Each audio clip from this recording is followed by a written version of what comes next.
New today, a potential breakthrough in the escalating trade war. President Trump and President Xi could talk as soon as this week. President Trump, we expect, is going to have a wonderful conversation about the trade negotiations this week with President Xi. That's our expectation. And what happened is that people in China had to give us licenses for things, and the licenses, we believe, have been slow rolled. It's something that the presidents want to talk about this week. The announcement comes after days of verbal sparring from both sides, with Chinese officials clapping back at the Trump administration, calling on the U.S. to cease discriminatory restrictions, and President Trump's fiery attack on social media, where he accused China of violating the trade truce meant to roll back tariffs.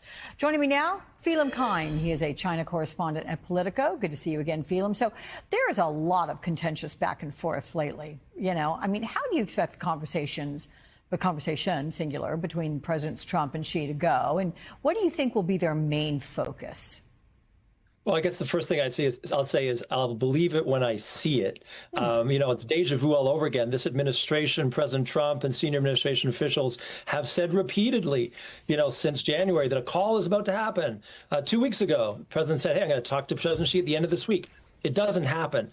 So clearly this is a fixation of the president. He really feels or believes that the only way to sort of bust through this logjam on key trade issues, that, the agreement that they brokered in Geneva last month isn't really working for them, that's going to do the trick. And it's unclear whether the Chinese feel the same way, and whether Xi Jinping is willing to sort of open himself up to a call that could go seriously off the rails, given the way we see how the president behaves in those Oval Office meetings with heads of state.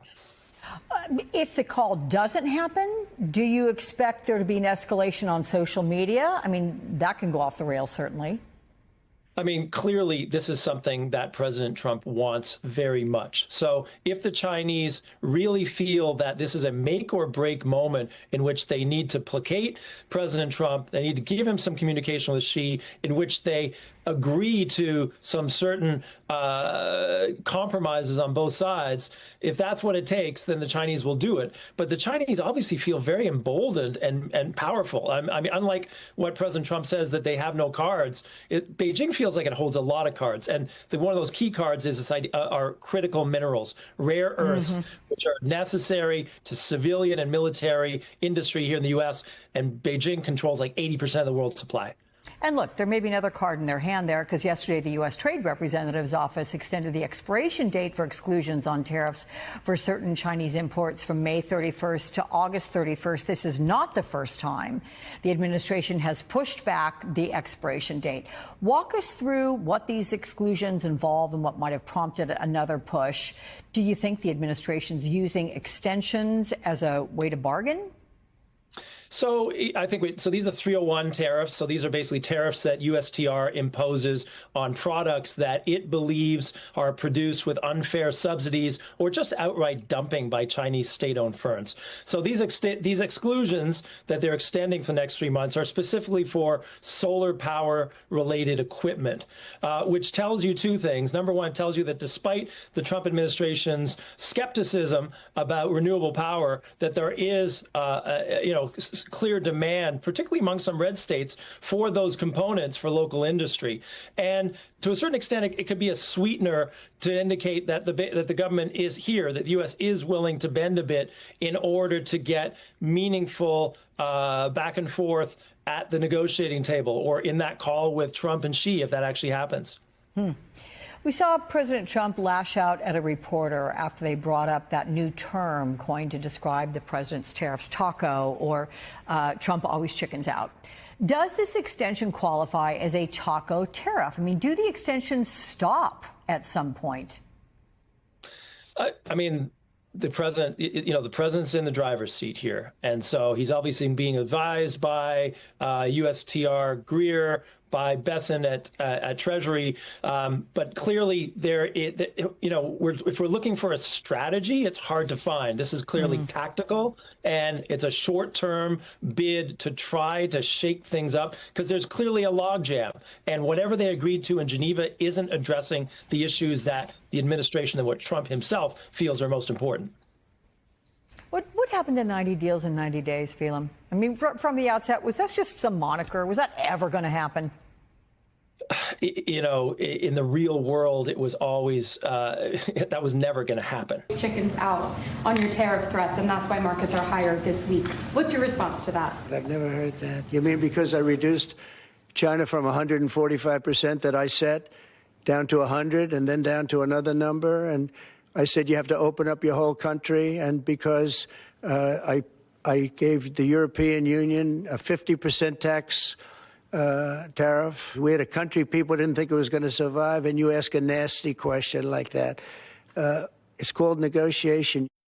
All right, taco trade there. Jeanine Pirro seemed to get a bit of a chuckle out of it, but it rubbed him the wrong way. I mean, he normally loves a nickname or some kind of a quippy acronym, right? Why do you think this one hit a nerve?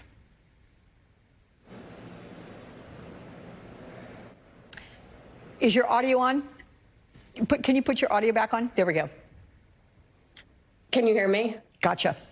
This is something that, you know, President Trump sort of touts his deal-making abilities. And so to be called a chicken in this sense, it's not surprising that he got frustrated. But I'm also told, you know, he sort of alluded to this in his answer. He wasn't aware of this term before this reporter asked him. And so that sort of caught him off guard and frustrated him even more. Well, probably so. I mean, taco, it's, you know, kind of quippy. I mean, he's used to dishing it out. I'm just saying. All right, Shelby Talcott, thank you so much from Semaphore. Another new headline today, in a win for President Trump, the Supreme Court is allowing the administration to shut down a Biden-era program that gave humanitarian protections for more than 500,000 immigrants. And a group of other young geniuses who began researching rocket propulsion on campus. Their work got the attention of the U.S. military, which funded their research into jet technology for military aircraft. According to the BBC, Dr. Chin, the heart of the project, was given security clearance for classified weapons research and served on the U.S. government's Science Advisory Board. He became one of the world's foremost experts on jet propulsion. But his life in America came to a crashing halt when in 1955, the U.S. turned its back on this brilliant scientist whom it had educated and deported him and his family to China. The Cold War had begun, the paranoia that was infecting the United States then as it is now. Dr. Chin was accused of being a communist, which he denied. He was stripped of his security clearance. He was put under house arrest, and then he was sent back to China.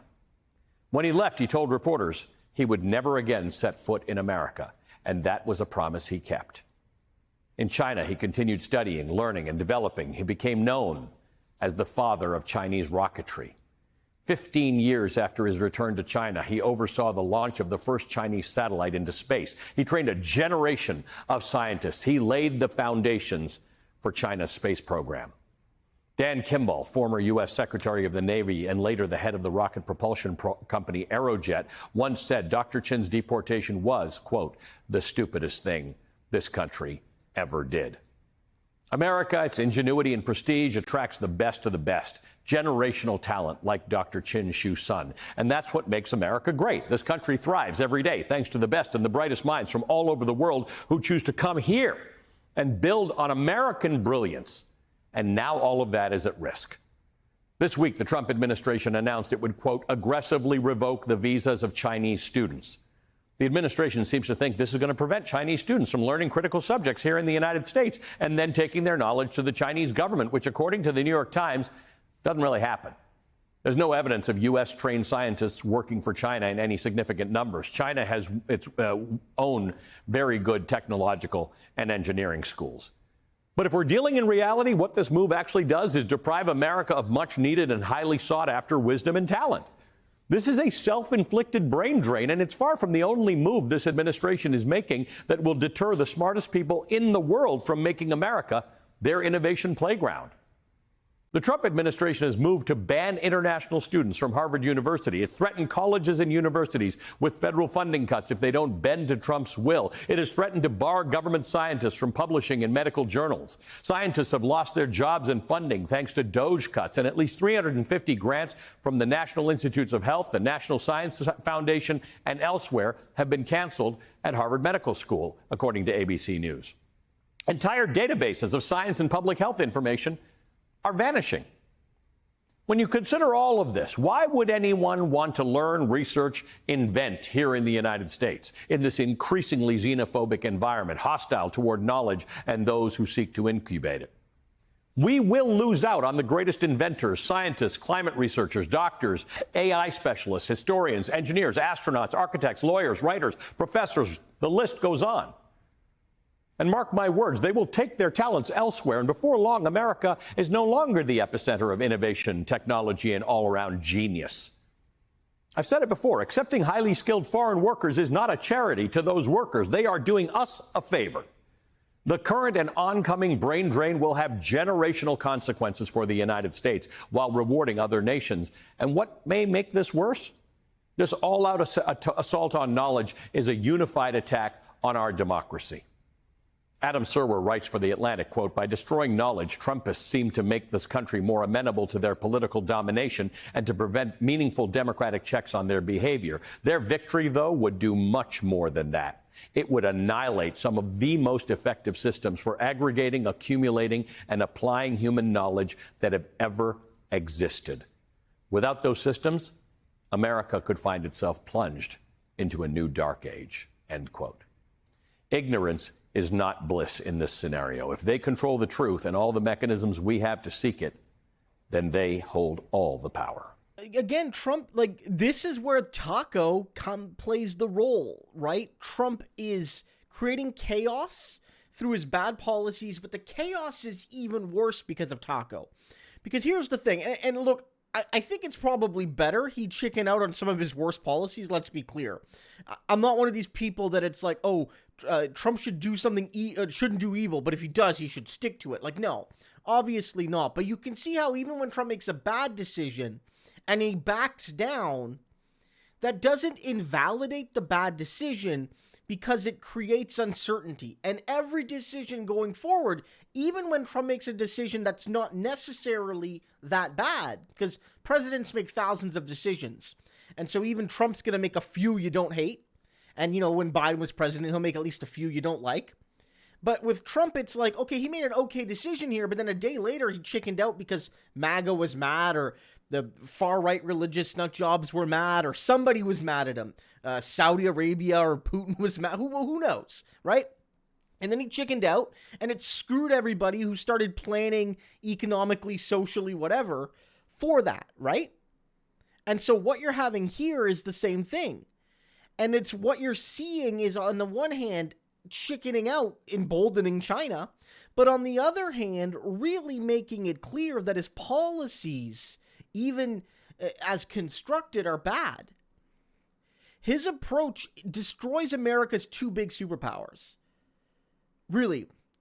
I know it sounds like a cliche, but the United States, one advantage it has, two advantages it have had until Trump is, one, it was the driver of immigration.